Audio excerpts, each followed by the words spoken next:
Where do I begin?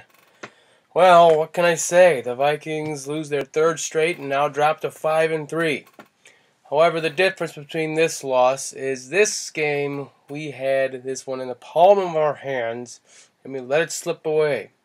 The game started out similar to the Bears game, where the Lions' opening drive, they get a field goal thanks to a big run. But towards the end of the first quarter and going into the second quarter, the Vikings put together a nice-looking drive, and it eventually ended in a game-tying field goal.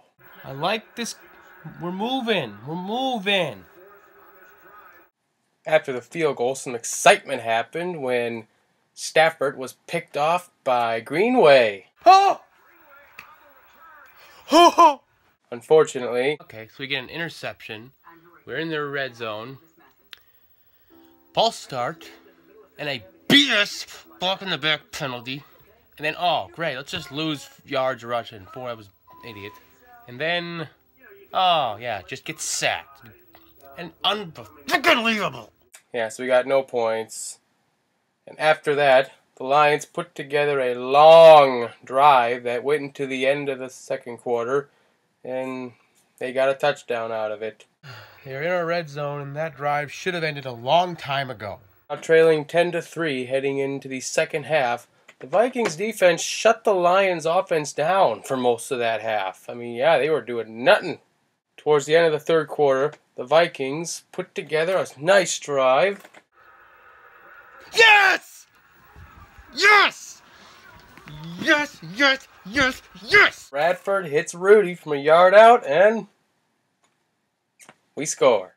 After that, there was a string of unfortunate events happening, from Blair Walsh missing the extra point to a field goal getting blocked, in which the Lions turned that into a field goal of their own to take a 13-9 lead.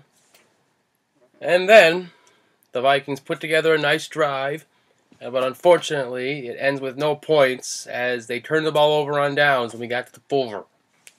And you could certainly argue that those were some pretty bad spots. After the Lions took over and were forced to punt again, the Vikings got the ball back, moved downfield again, got all the way down to the 1 on 3rd and goal at the 1. Come on. Yo! So yes, a Rhett Ellison touchdown gave us a 16-13 lead. And all we had to do was not let the Lions get a game-tying field goal with 27 seconds to go. Unfortunately, we allowed them to get into that range, and Prater, who's a good kicker, made it, and we went into overtime. Coin toss. They won the toss, they get the freaking ball. So yes, the Lions got the ball, and much like their touchdown drive they had in the second quarter, this also had a penalty that helped keep their drive alive. Oh! And then you know what happened. The Lions eventually got the game-winning touchdown, and that was game over.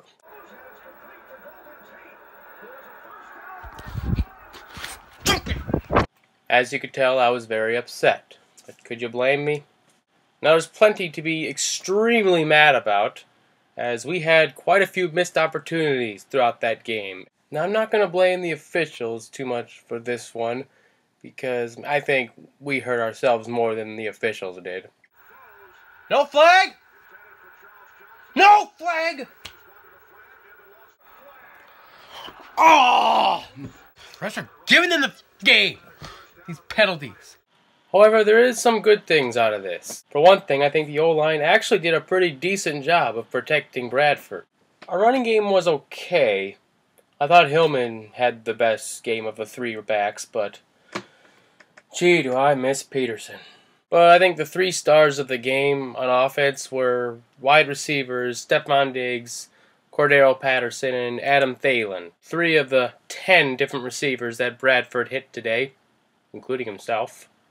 To tell you the truth, I was kind of reluctant to even do a video because I just want to move on, and that's what the Vikings need to do.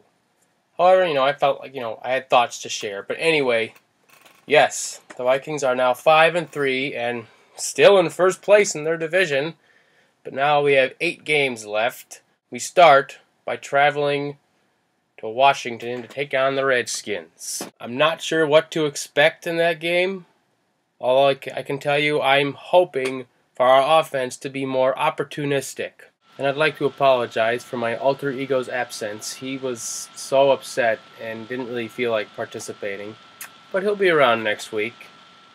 And next week, I'm hoping for the best. Go Vikings.